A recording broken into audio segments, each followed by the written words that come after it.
It was a bleak, gray morning in April 1995 when the postal worker in Sacramento noticed it. The nondescript brown package sitting silently on the reception desk of the California Forestry Association.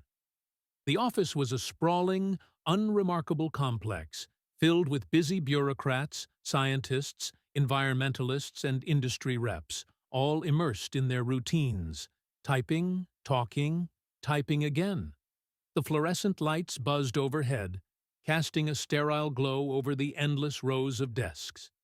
The hum of conversations blended with the clatter of keyboards, the ringing phones, and the rustle of papers. The mail clerk, a middle-aged man with a weathered face and a routine job, barely registered the parcel. It was just another package among hundreds, wrapped in plain brown paper, sealed with tape, no return address, no markings beyond the standard postage. It looked harmless, yet something about it felt out of place. The weight was strange. The silence it emitted was almost oppressive, like a predator waiting silently in the shadows.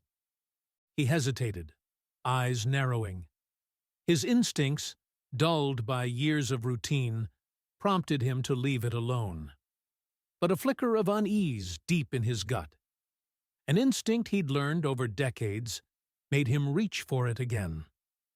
The package felt too heavy for its size, and the way it sat there, too still, seemed almost alive. It was as if it were waiting for something, or someone, to open it. He reached out, hesitating for a moment longer, then slowly, carefully, he felt for the tape and the edges.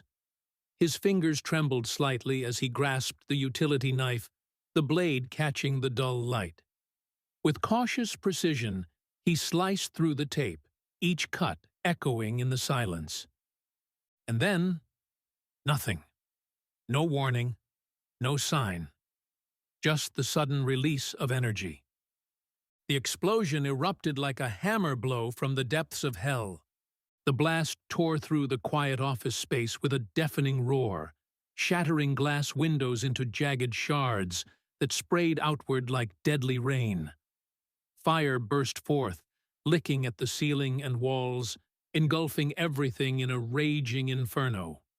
Shrapnel, metal, plastic, wood, ripped through the air, piercing flesh and tearing apart furniture. The force was so immense, it hurled the mail clerk backward, his body slamming into a wall, blood streaming from a gash on his forehead, ears ringing deafeningly. The walls buckled, papers ignited or shredded, and smoke billowed in choking clouds. Somewhere in the chaos, a scream echoed, a desperate cry for help. Steel and glass littered the floor. The air was thick with the acrid metallic scent of blood and burning plastic. In the midst of the wreckage, a body lay crumpled, a prominent environmental researcher, now a mangled, bloody mess. His face twisted in pain, limbs at unnatural angles, torn clothing clinging to scorched skin. The scene was nightmarish, a silent witness to chaos born from a man's cold, calculated hatred. And in the back of his mind, the bomber's voice whispered, "Progress is a lie. Humanity is a monster, and I will show them." Ted Kaczynski's life was marked by stark contrasts: intelligence and vulnerability, independence and alienation, shaped by a childhood that seemed both bright and shadowed. Born in Chicago in 1942, he was the only child of Harry and Wanda Kaczynski. His father was a factory worker, a man of modest means who worked long hours at a factory producing machinery. His mother, a homemaker, was gentle and caring, but often overwhelmed by the demands of raising a gifted child. From an early age, Ted displayed extraordinary intelligence. As a toddler, he was fascinated by the natural world, spending hours staring at insects, collecting rocks, and obsessively dismantling household objects just to see how they worked. His mother recalled how he would spend hours dismantling clocks, radios, and appliances, eager to understand their inner workings. Even as a boy, he wanted to know how everything fit together, she once said. He was curious about everything. Why the sky was blue, how the stars moved, what made things tick. But he also seemed distant, like he was always lost in his own thoughts. He was a child prodigy, surpassing his peers academically and quickly advancing through school. His teachers described him as brilliant, but socially awkward. He struggled to connect with other children, often retreating into his own world, preferring books and puzzles over playground games. His social interactions were limited, and he often felt like an outsider, a feeling that deepened as he grew older. By the age of 10, Ted had already read hundreds of books on science, mathematics, philosophy, and history. His parents were proud, but worried. They noticed his withdrawal, his intense focus, and the way he would sometimes go days without speaking to anyone. Sometimes I'd find him sitting silently in the yard, staring at the sky, his mother said. He seemed to be dreaming of other worlds, other ways of being. I worried he was too alone. At age 16, Ted was accepted into Harvard University, the youngest student ever admitted in his cohort. His mind was a vault of algorithms and theories, but beneath his academic brilliance was a growing sense of discontent. He saw the world as a machine, an insatiable beast that devoured everything in its path. His time at Harvard was intense. There, he was subjected to a secret psychological study led by Dr. Henry Murray, which involved invasive tests and manipulative experiments. The young genius was dissected emotionally, his trust in authority eroding. His journals from that period reveal a mind torn between brilliance and trauma. They poked and prodded at my mind. I let them, because I thought I had to, but I was never the same afterward. The experience left scars on his psyche and his worldview. He became increasingly convinced that society's technological progress was a lie, an illusion that masked a system designed to control and enslave. In his early 20s, Ted began teaching at the University of California, Berkeley. His academic career was promising, but his disillusionment deepened. He saw how the system corrupted individuals, turning them into cogs, robots obedient to the gears of progress. His father, Harry, looked at his son with a mix of pride and concern. He was so bright, but I could see the anger in his eyes. He hated the world for what it was, yet he was so fragile inside. And so, with every passing year, the boy who loved puzzles and stars grew into a man haunted by the idea that society's greatest achievement, the technological revolution, was also its greatest danger. The aftermath of the Sacramento explosion sent shockwaves through the community, but it was only the beginning. Over the next decade and a half, the man who would become infamously known as the Unabomber launched a relentless campaign of calculated terror, each attack meticulously planned and executed. His targets, chosen with cold precision, symbolized everything he despised about progress. Universities, airlines, corporations, each a cog in the machine he believed was destroying humanity. In the months that followed, the pattern became horrifyingly clear. Victims included a university professor injured by a parcel bomb, a computer technician blinded by shrapnel, a store owner killed in his shop, and airline passengers nearly killed in mid-flight. The fear gripped the nation. No one knew where or when the next attack would come. Ted's mind was a labyrinth of obsessive planning. He had grown adept at evading detection, building his bombs from scrap materials, batteries, wires, and household objects, assembled in his remote Montana cabin. He knew he left no fingerprints, no DNA, only a faint signature, yet, surprisingly, he relished the cat-and-mouse game. As he worked on his devices, he would sometimes murmur aloud, quoting from his manifesto. The system is a death machine, feeding on our autonomy, our lives, our very souls. We are prisoners in a gilded cage. Only destruction can free us. His thoughts often drifted to the idea that society was a prison, a cage designed to keep humans obedient. His view was radical. Progress is a lie. We have surrendered our natural freedom for convenience and comfort. But these are illusions. The real chains are invisible, woven into every gadget and system we trust. In the solitude of his cabin, surrounded by stacks of journals and scrap metal, Ted pondered his next move. The process of building each bomb became a meditation, an act of moral rebellion. His inner voice often recited his beliefs, echoing the words he would later publish. The only way to wake them is through pain. They must feel the destruction to understand the truth. He would sit in silence, fingers tracing the sketches of his devices, imagining the chaos they would unleash. Sometimes, he wondered if his actions would be enough to shake society from its complacency, or if he was merely a voice crying in the wilderness. He thought about the victims, feeling no remorse, only a cold justification. They have enslaved themselves. I am freeing them by destroying their false idols. His mind flashed back to the first attack, the crude device that injured Professor Christ. It had been a gamble, an experiment, and it worked. But he knew this was only the beginning. His work was a moral crusade, a war against the machinery that had robbed humans of their essence. In his journals, he wrote, The system's power grows stronger every day.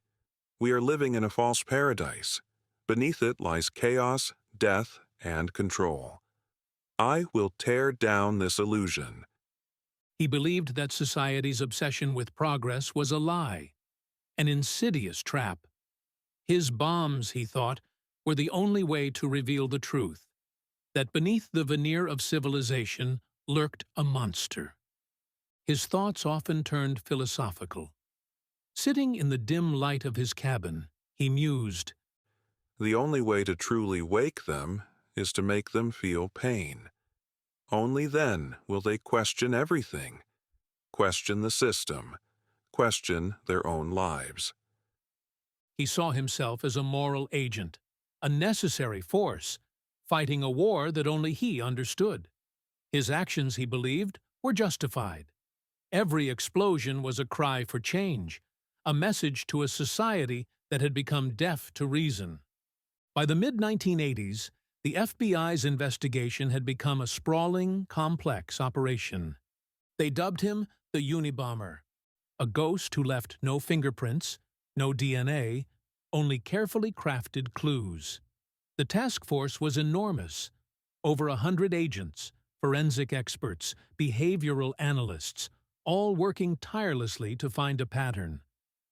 Yet, the bomber's meticulous planning made him nearly untouchable. His devices were assembled from common household and industrial scrap, batteries, wires, pieces of plastic, and designed to be untraceable. He reveled in the game of cat and mouse, knowing that every false lead he left behind was part of his plan to frustrate and taunt his pursuers. In the shadows of his Montana cabin, Ted sat in a battered chair, surrounded by journals filled with his thoughts and sketches. His face was pale but intense, eyes glowing with purpose as he examined a new device in progress.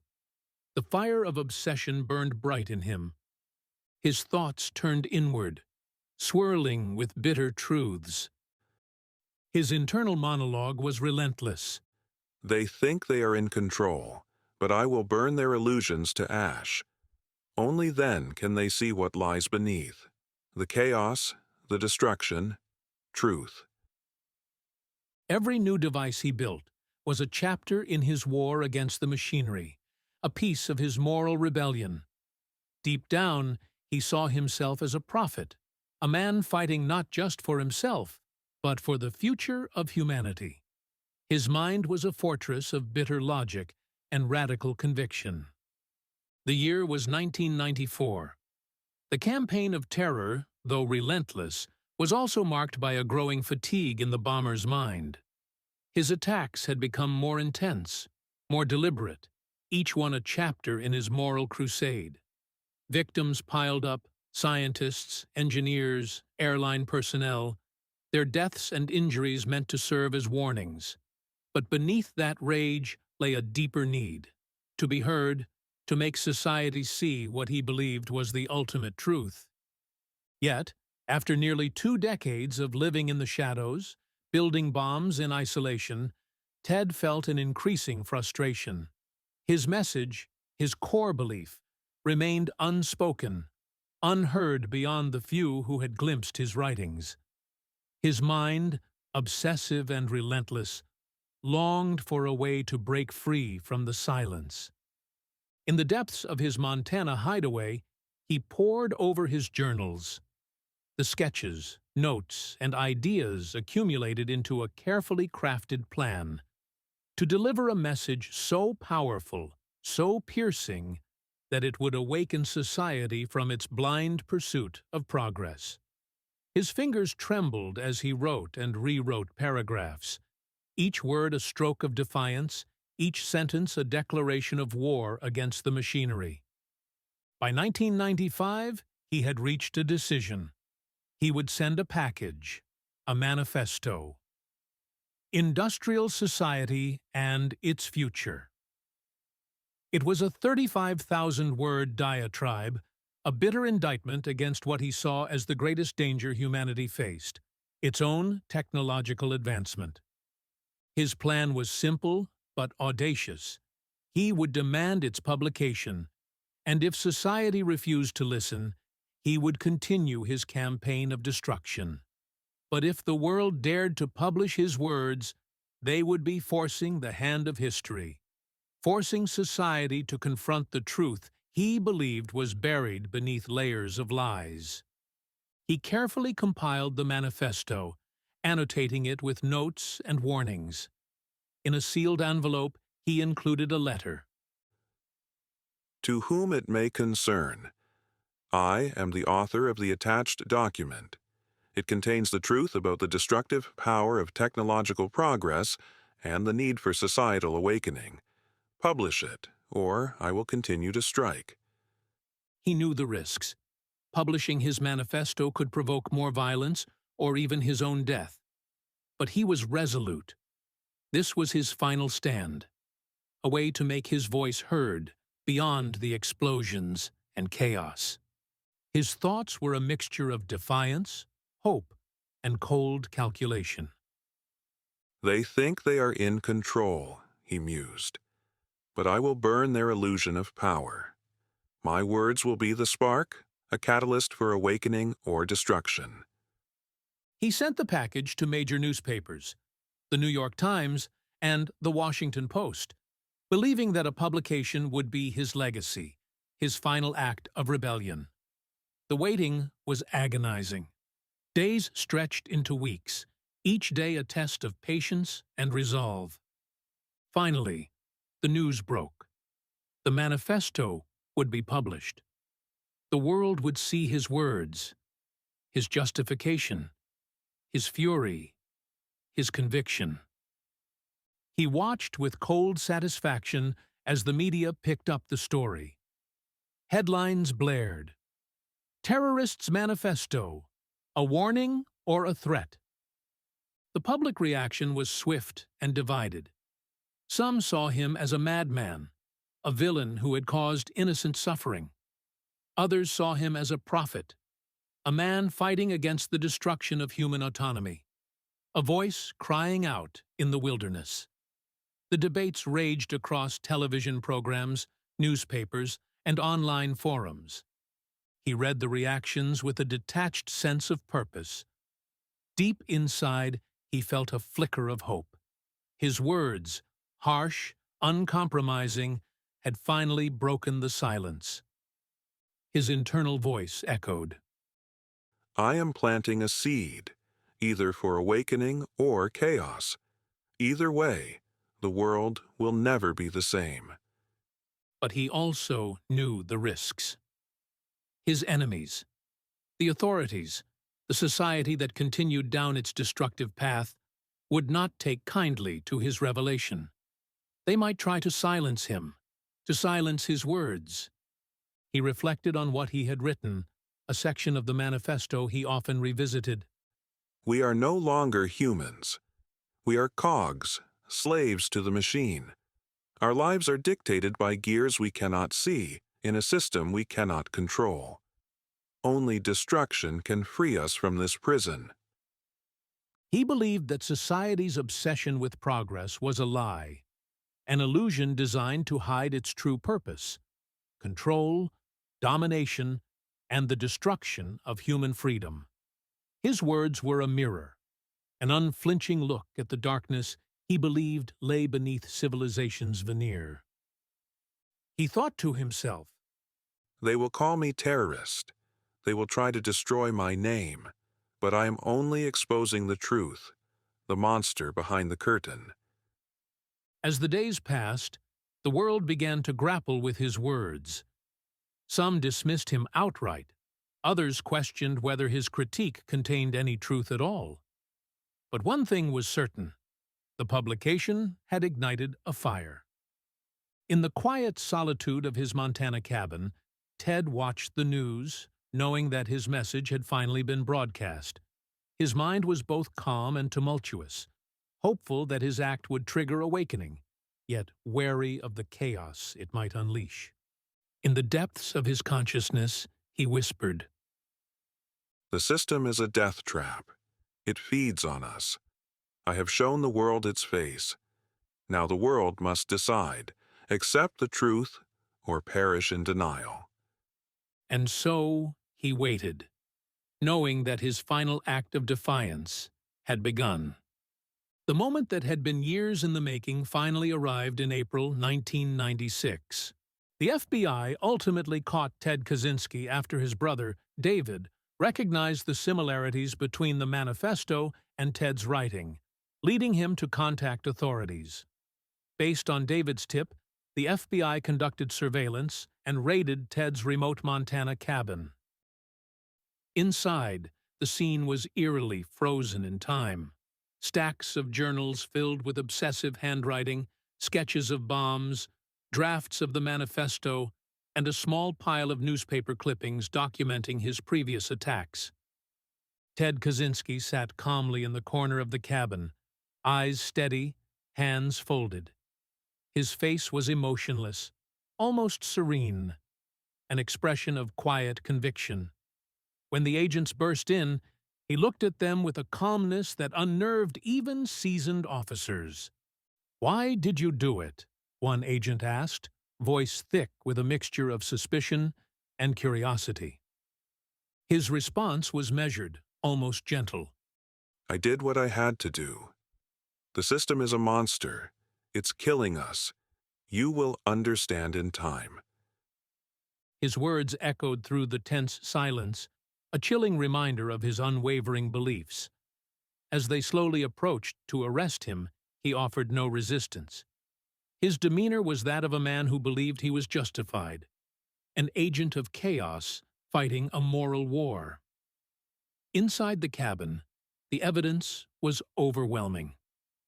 There were bomb parts, handwritten journals with detailed plans, his manifesto, and a draft of his final message to the world. His tools of destruction, batteries, wires, and homemade devices, lay scattered across the floor, silent witnesses to his decades-long campaign. He was taken into custody without incident. In the days that followed, the nation watched in stunned silence. The man who once seemed a shadowy, distant figure, the boy genius from Chicago, the brilliant mathematician, the recluse, was now front and center in a legal and moral storm. His trial was swift, but the debates raged on. What was his motive? people asked.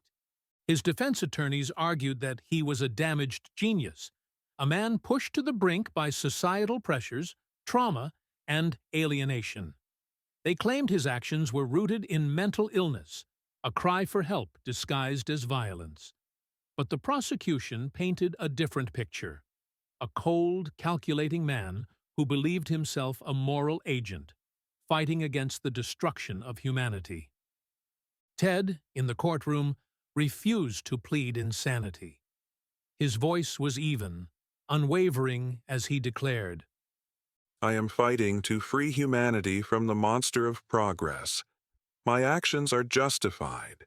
The system is a death trap. I am a soldier in a war for human freedom. His words stirred mixed reactions. Many saw him as a terrorist, a criminal who had caused pain and chaos. Others, especially those disillusioned with rapid technological change, saw him as a martyr, a prophet, warning of the dangers of unchecked progress. His journals and writings were dissected and debated in universities, think tanks, and online forums. The question persisted. Was he a visionarily radical thinker or a broken man?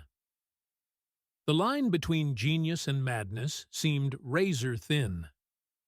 Today, Ted Kaczynski's legacy remains complex and controversial. His manifesto, Industrial Society and Its Future, continues circulating clandestinely among radicals, academics, and those who see his critique as a necessary warning. His words echo in the halls of protest movements and cyber undergrounds alike.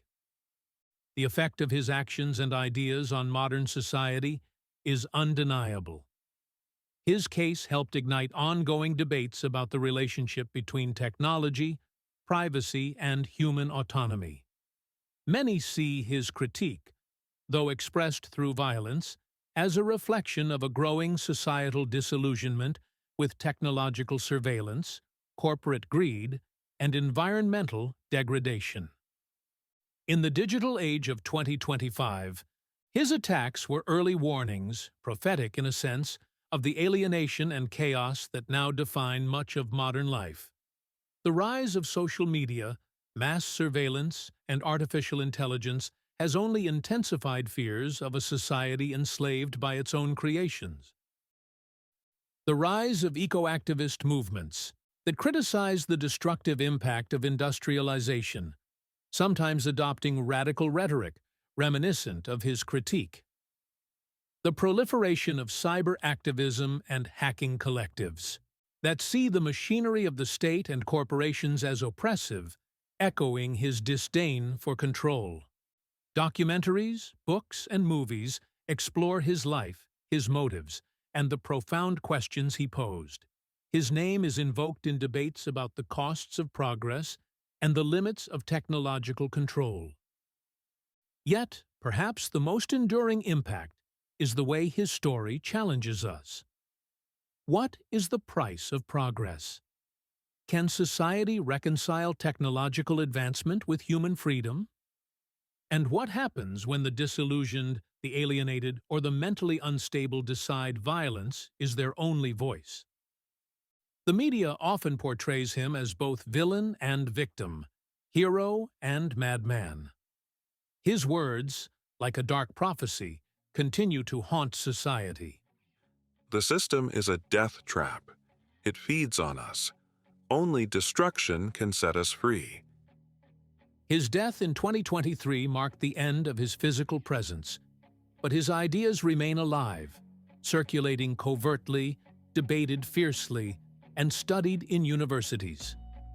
His manifesto remains a provocative blueprint, a warning wrapped in the language of revolution. His story is a stark reminder.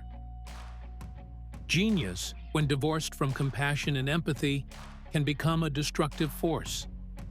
The line between enlightenment and madness is razor-thin. And the greatest danger lies not only in the mind of one man, but in the societal systems that produce such minds. Ted Kaczynski's legacy endures as a symbol, a tragic, cautionary figure, who challenged society's obsession with technological progress and questioned whether human autonomy is compatible with modern civilization. His life and words continue to provoke uncomfortable questions about freedom, control, and the moral limits of resistance. And perhaps, in the silent echoes of his manifesto, lies the most haunting truth. The greatest danger is the unseen monster we have created, one that lurks within our own technological shadows. Thank you for listening. For more great audiobooks, please subscribe, like, and share.